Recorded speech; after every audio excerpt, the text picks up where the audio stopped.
12 তারিখে নির্বাচন, এই নির্বাচন নিয়ে কি আপনাদের মনে কোনো সংশয় আছে যে নির্বাচনটা হবে কি হবে না?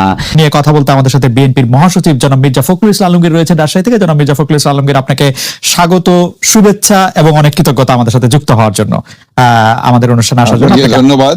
আপনাকে আন্তরিকভাবে ধন্যবাদ। আমাদের সঙ্গে আরো রয়েছেন আওয়ামী লীগের সংসদ সদস্য জনাব শামীম ওসমান। জনাব শামীম ওসমান, আপনাকে আমাদের অনুষ্ঠানে স্বাগত জানাই। জনাব মির্জা ফখরুল ইসলাম আলমগীর, আপনি এখানে আসবেন বলে আমরা দুদিন আগে থেকেই দর্শকদের জানিয়েছি, এবং শুধু আজকে বলে কথা নয়, আপনার নামটি আসলেই যে কথাটি সবার আগে আসে সেটি হচ্ছে একজন পরিচ্ছন্ন রাজনীতিবিদ। বঙ্গবন্ধু শেখ মুজিবুর রহমান প্রশ্নে বিএনপির রাজনীতিটা একটু বাকবদল করেছে কিনা, কারণ আমরা দেখেছি বিএনপির বর্তমান ভারপ্রাপ্ত চেয়ারম্যান জনাব তারেক রহমান 2004 সালে যখন বিএনপি ক্ষমতায় ছিল তখন তিনি টুঙ্গিপাড়ায় বঙ্গবন্ধুর কবর জিয়ারত করতে গিয়েছিলেন, এবং এই বিএনপি সরকার বঙ্গবন্ধুকে স্বাধীনতা পুরস্কার পর্যন্ত দেয়া হয়েছিল বিএনপি সরকারের সময়ে। এখন বঙ্গবন্ধুকে পাক বন্ধু বলা হচ্ছে স্বাধীনতার বিরোধী। এইটা বিএনপি রাজনীতির একটা সিগনিফিকেন্ট চেঞ্জ কিনা, বা বিএনপি রাজনীতিতে এই চেঞ্জটা, এই টার্নটা বা চিন্তা ভাবনা করে নেয়া কিনা, মানে সেটা যদি একটু বলতেন। বিএনপি রাজনীতিটা, আপনি যে বিষয়টা নিয়ে আসছেন, বিএনপি রাজনীতির কাছে এটা খুব গুরুত্বপূর্ণ বিষয় নয়। আমরা সবসময় যে কথাটা বলে এসেছি, এই মুহূর্তে আমাদের কাছে সবচেয়ে বড় যে ক্রাইসিস, সংকট হচ্ছে বাংলাদেশে গণতন্ত্র নেই, বাংলাদেশের ভোটাধিকার কেড়ে নেওয়া হয়েছে, বাংলাদেশের মানুষের যে কথা বলার স্বাধীনতা কেড়ে নেওয়া হয়েছে, বাংলাদেশের সংবাদপত্রের স্বাধীনতাকে কেড়ে নেওয়া হচ্ছে, বাংলাদেশে যে মৌলিক যে অধিকারগুলো, সেই অধিকারগুলো থেকে মানুষ বঞ্চিত হচ্ছে, মানবাধিকার লঙ্ঘন হচ্ছে চরম ভাবে, এবং মানুষ ভোটের অধিকার সম্পূর্ণভাবে হারিয়ে ফেলেছে। সেই ক্ষেত্রে আমরা যদি আপনার ওই পুরনো বিষয়গুলো নিয়ে আলোচনা শুরু করি, তাহলে একটা শঙ্কা থেকে যায় যে মূল জায়গাটা থেকে আমরা দূরে সরে যাব, ডাইভার্সন হয়ে যাবে। সেই বিষয়গুলো নিয়ে আমি আজকে আপনার সঙ্গে কথা বলতে চাই না। আপনি যদি কন্টেম্পোরারি সমস্যাগুলো নিয়ে কথা বলেন, তাহলে আমি অত্যন্ত খুশি হব আপনার সঙ্গে কথা বলতে। ওকে, আচ্ছা, ঠিক আছে। আমরা আসলে বিএনপি এবং আপনার রাজনীতি নিয়ে কথা বলতে গেলে প্রথমে যে বিষয়টি আমাদের ধারাবাহিকভাবে আমাদের মাথায় আসে সেটি হচ্ছে 2018 সালের নির্বাচনে ডক্টর কামাল হোসেন, আসম আব্দুর রব, মাহমুদুর রহমান মান্নার সঙ্গে জোট করেছিল বিএনপি। বলা হচ্ছে যে অবহেলা করা হয়েছিল 20 দলকে। রাজনৈতিক সিদ্ধান্ত হিসেবে আপনি এটিকে ভুল মনে করেন কিনা? যদি ভুল হয় তাহলে এর দায়িত্ব আসলে কার? এই বিষয়টা এখন অনেক পুরনো বিষয়, এই আলোচনার মধ্যে আসাটাকে আমি খুব সমীচীন মনে করি না। কারণ এখন অনেক চড়াই উতরাই পার হয়েছে, অনেক ঢেউ পার হয়েছে, অনেক পানি গড়িয়েছে। এখন রাজনীতি সম্পূর্ণ নতুন প্রেক্ষাপট। এই নতুন প্রেক্ষাপটে আপনি নিশ্চয়ই লক্ষ্য করেছেন যে আমরা যে ডাকটা দিয়েছি, সেই ডাকটা হচ্ছে আমরা এই কর্তৃত্ববাদী ফ্যাসিবাদী সরকারের বিরুদ্ধে একটা জাতীয় ঐক্যের কথা বলেছি, এবং সেটা আমরা যুগপৎ আন্দোলনের মাধ্যমে সেই আন্দোলন শুরু করার কথা বলেছি। ইতিমধ্যে আপনি নিশ্চয়ই বাংলাদেশের রাজনীতি যদি লক্ষ্য করে থাকেন, তাহলে দেখবেন যে আমরা ইতিমধ্যেই প্রায় 25টা দলের সঙ্গে কথা বলেছি। তার মধ্যে বাম আছে, ডান আছে, 20 দল ছিল, তারাও ছিলেন, সবাই ছিলেন, এবং তাদের সঙ্গে আমাদের যে আলোচনাটা প্রাথমিক পর্যায়ে শেষ হয়ে গেছে, সেটা হচ্ছে যে আমরা সবাই একমত হয়েছি যে আমরা যুগপৎ আন্দোলন করব।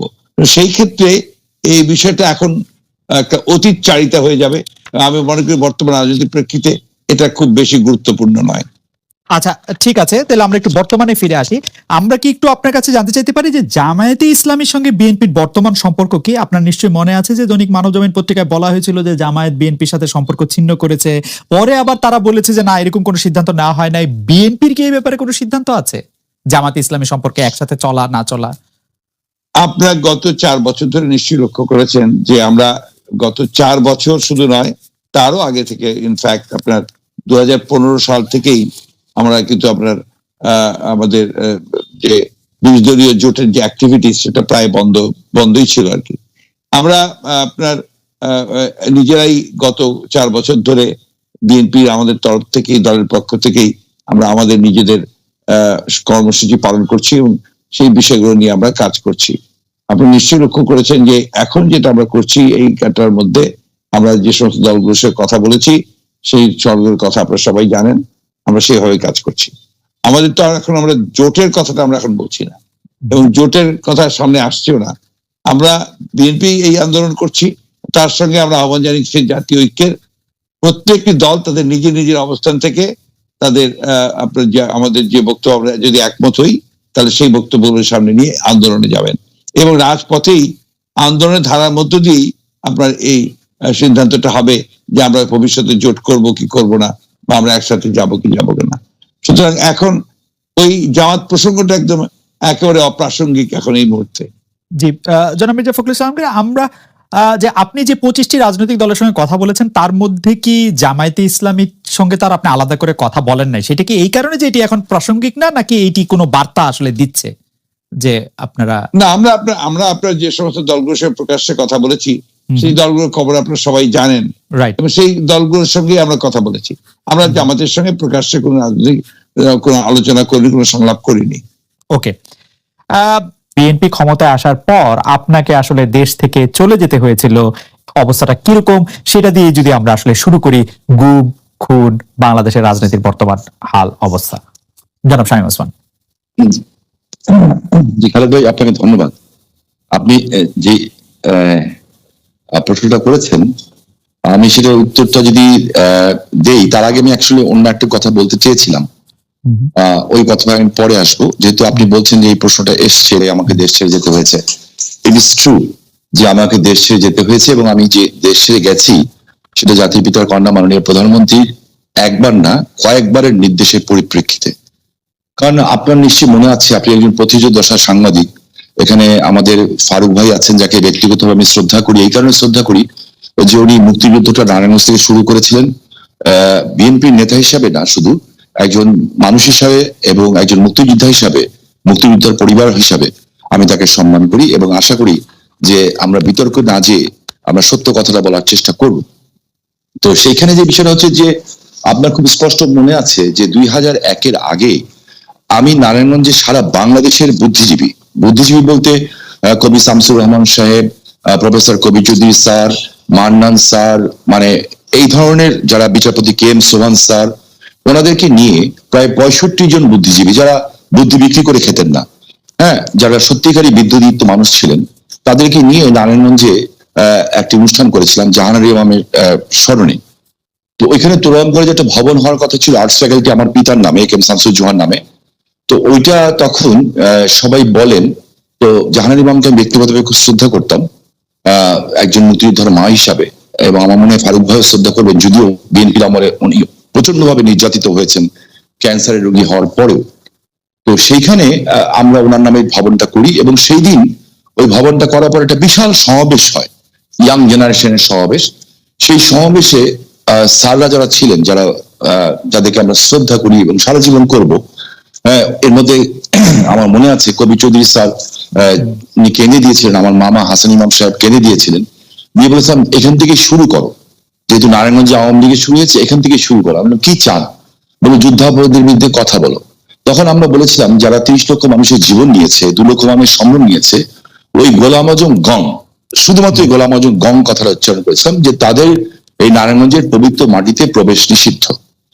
এই কথা বলার পরিপ্রেক্ষিতে কিন্তু 2001-এর 16 জুনে, এরপর আপনি দেখবেন তার কিছুদিন পরে জামাতের গোলাম আজম 3 জায়গায় ঢুকতে যান, মুন্সিগঞ্জ নরসিংদী ঢুকতে পারেন নাই। তখন জামাতের মজলিসে শুরা মিটিং করার পরে জামাতের আজম সাহেবকে। শামীম ভাই, আপনি আসছেন সেজন্য আমাদের অনেক প্রশ্ন আছে, আপনি যদি একটু সংক্ষেপে বলতেন, আমাদের আসলে প্রশ্নের শুরু শেষ নাই, এত প্রশ্ন আপনার কাছে। ফারুক ভাই। জি জি জি জি আমি চেষ্টা করবো যে মানে তাড়াতাড়ি শেষ করতে, কিন্তু আমি যদি সাবজেক্টটা বলতে না পারি তার উত্তরটা দিতে পারবো না, তাই না? জি জি। তো থিং ইজ লাইক দ্যাট। তো যাই হোক, পরে নিজামী সাহেবকে ইয়ে করা হয়, জামাত ইসলামের আমির তৈরি করা হয়, এবং তারপরে আমাকে দলের থেকে জানানো হয়, সরকার প্রধান থেকে প্রধানমন্ত্রী জানান যে আমার উপরে হামলা হবে, আমাকে ঢাকা থেকে বলা হয়। আমি সেটা শুনি নাই, আমি ভেবেছিলাম যে ওরা সামনের থেকে মারবে, তো মুক্তিযুদ্ধের সন্তান তো সামনে থেকে মারলে ফেস করতাম। কিন্তু নারায়ণগঞ্জে 2001-এর 16 জুনে বোমা হামলা হয়, যেখানে 20 জন মানুষ নিহত হয় এবং আমার এই হাতটা খুলে যায়, বা পাটা অচল হয়ে যায়, আমি পঙ্গু হয়ে যাই, এবং সেই শক্তি তখন ক্ষমতায় আসে। এবং আপনি শুনে অবাক হবেন, আপনি যে ম্যাজিস্ট্রেট ছিলেন, আপনি আইনের ছাত্র, আমিও আইনের ছাত্র, এই বোমা হামলা যেটা আমার উপরে ঘটিয়েছিল, এবং যখন জ্ঞান ফেরার পরে আমি একটা কথাই বলেছিলাম যে শেখ হাসিনাকে বাঁচান, তখন বিএনপি নেত্রী খালেদা জিয়া বলেছিলেন যে আমরা নাকি আমাদের বোমা হামলা নিজেরাই ঘটিয়েছি, কারণ জাতির পিতা কন্যা শেখ হাসিনার পরিবারের নিরাপত্তা আইন পাশ করার জন্য। এবং 16 জুনের এই বোমা হামলার ঘটনা যখন বিএনপি ক্ষমতায় আসে তখন কিন্তু আমাদের উপরেই চাপিয়ে দেওয়া হয়েছিল, শুধু আমার উপরে না, আমার বাড়ির বউ, ভাবি, মেয়ে, ছেলে, ভাই সবার উপরে চাপানো হয়েছিল। আমার মনে হয় এই সত্যি আমার মনে হয় যে আপনার প্রশ্ন উত্তর ক্লিয়ার। শাহিন ভাই, গুম আসলে বলা হচ্ছে যে বর্তমান সরকার গুমের সাথেই নাই। এখনকার গুম খুন নিয়ে আপনি আসলে কি বলবেন, যে সরকারের জায়গা থেকে এটি বারবার অস্বীকার করা হচ্ছে, কিন্তু এটি একটি বাস্তবতা। এই বাস্তবতাকে শামীম ওসমান কিভাবে দেখে, আমাদের যদি খুব সংক্ষেপে একটু বলতেন। আমি আপনার প্রশ্ন উত্তরটা দেওয়ার আগে আমি আমাদের গর্ব করার কয়েকটা বিষয় বলতে চাই। আজকে এই দেশটা তো আমার, আপনার, সবার, ফারুক ভাইয়ের সবার, আমাদের দেশে। এখানে আমাদের বাচ্চারা ভবিষ্যতে থাকবে, বড় হবে। দেশের সম্মান যদি বৃদ্ধি পায়, আমাদের সবার সম্মান বৃদ্ধি পাবে। আমরা কোনো খারাপ জিনিসকে আমরা আশা করি না। আমার যে বক্তব্যটা হচ্ছে যে আমাদের বিভিন্ন বাহিনী নিয়ে কথা হচ্ছে, যে খুন নিয়ে কথা হচ্ছে, আমিও বলেছি, আমি বলবো আবার আপনাকে, আপনার সামনেই বলবো, আমি কোনো কিছু গোপন করে কথা বলতে শিখি নেই, কারণ আমি ওইটুকু সৎ সাহস আছে, আমি শেখ হাসিনার কর্মী, জাতির পিতার, সাদাকে সাদা বলার, কালাকে কালো বলার।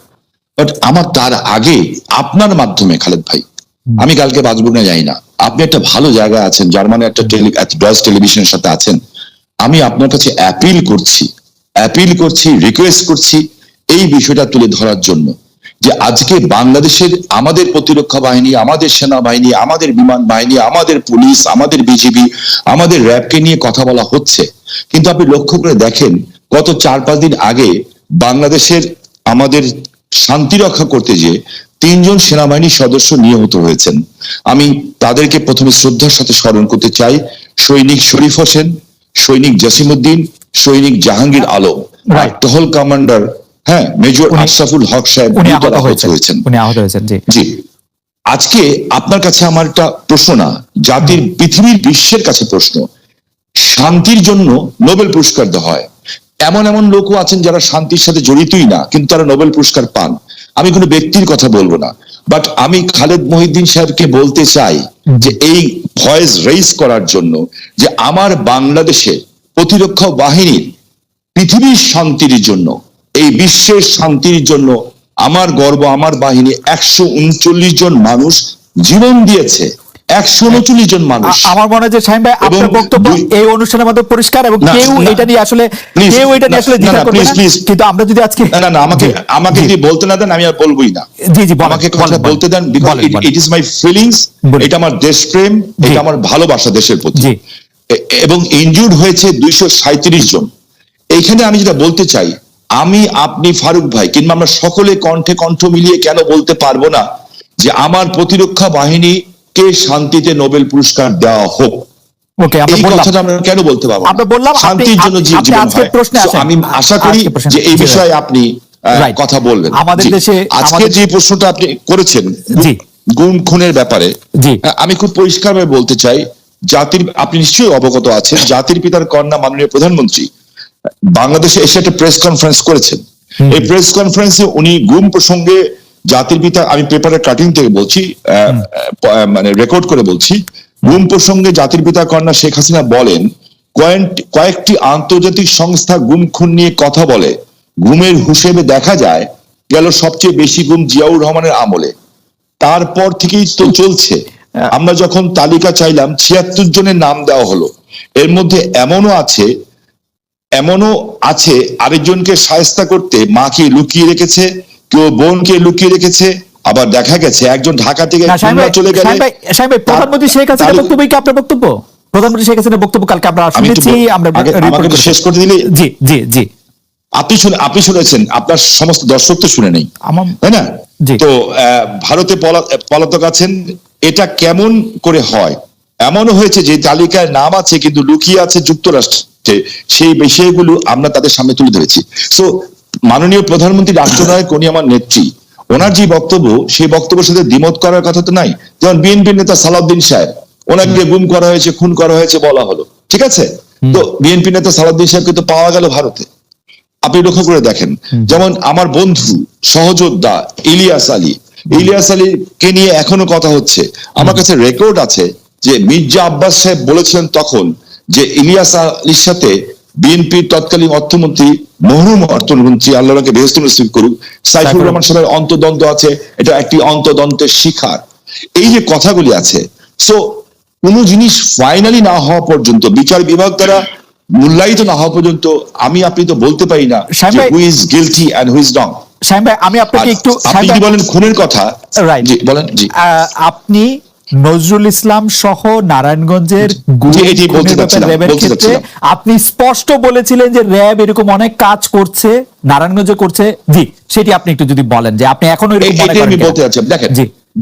যখন নারায়ণগঞ্জে 7 মার্ডার হলো, আমি কিন্তু উইদিন 45 মিনিটস এর মধ্যে, 45 মিনিটের মধ্যে দেশের সর্বোচ্চ জায়গায় আমি এই খবরটা পৌঁছে দিই, কারণ আমার কাছে খবর এসেছিল যে এই ঘটনা র্যাব দ্বারা সংগঠিত হয়েছে, র্যাবের কিছু মানুষ দ্বারা সংগঠিত হয়েছে, এই মেজর আরিফ সহ এরকম যারা আছে। হ্যাঁ, এবং আমি বিষয়টাকে আগের থেকে আজ করছিলাম যে এরকম কিছুটা ঘটনা ঘটতে পারে, বিকজ তারা ডিস্ট্র্যাক্ট হয়ে গেছিল, ডিস্ট্র্যাক্ট হয়ে, যেহেতু আমি এলাকার মানুষ, আমাকে সবকিছু খবর রাখতে হয়, এবং আমি স্বরাষ্ট্রমন্ত্রী মহোদয়কেও জানিয়েছিলাম বিষয়টা যে something is going on, but এত বড় দুর্ঘটনা হবে এটা আমি বুঝতে পারিনি। কিন্তু দেখেন, যখন এই ঘটনা ঘটলো, আমি কিন্তু আমার ভয়েস রেজ করেছি, এবং এই জন্য আমার জীবনের শঙ্কা ছিল। কিন্তু আমি সমর্থন পেয়েছি কার? আমি সমর্থন পেয়েছি জাতির পিতা কন্যা মাননীয় প্রধানমন্ত্রী শেখ হাসিনার। এবং তখন যখন র্যাবের যারা ঊর্ধ্বতন কর্মকর্তা ছিলেন, তারা আমাকে তখন ভুল বুঝেছিলেন, কিন্তু 48 ঘন্টা পার হতে হতে ওরা যখন তদন্ত করে দেখলেন যে আমার কথা সত্য, তার পরিণতিতে কিন্তু সাবজেক্ট এইটা যে খুন হয়েছে এটা সত্য। এটার চেয়েও বড় সত্য হচ্ছে এত বড় বড় উচ্চ পদস্থধারীরা এখনো কিন্তু জেলখানায় আছেন, এবং অনেকের যাবজ্জীবন হয়েছে, অনেকের ফাঁসি হয়েছে। শামীম ভাই, আপনাকে শুধু খুন প্রশ্ন করা কি- অপরাধ হবে, কিন্তু শামীম ভাই, বিচার হবে আপনাকে কিনা সেটি